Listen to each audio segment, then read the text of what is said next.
કાપોદ્રામાં લોકોની હિંમતને પગલે ગ્રીષ્મ હત્યાકાંડ જેવી ઘટના બનતા અટકાવાઈ, જેમાં લોકટોળા યુવતી પર ચપ્પુ વડે હુમલો કરનાર હુમલાખોરને ઝડપી લીધો।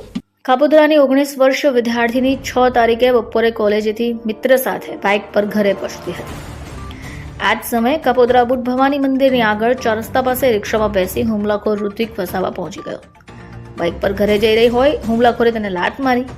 યુવતી સહિત બંને વ્યક્તિઓ બાઇક પરથી નીચે પટકાઈ ગયા। ઋત્વિક વસાવાએ પોતાની પાસેનું ચપ્પુ કાઢી યુવતી પર હુમલો પણ કર્યો।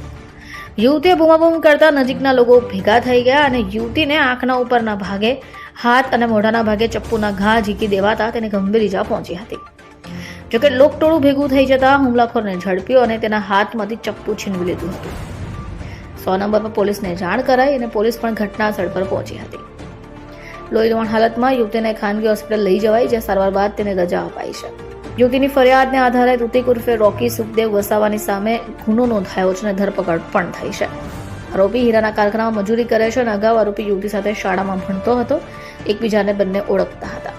જોકે આરોપી ઋતિકને બુધવારે મોડી સાંજે કોર્ટમાં રજૂ કરી રિમાન્ડ નહીં માંગતા જેલ ભેગો કરાયો છે।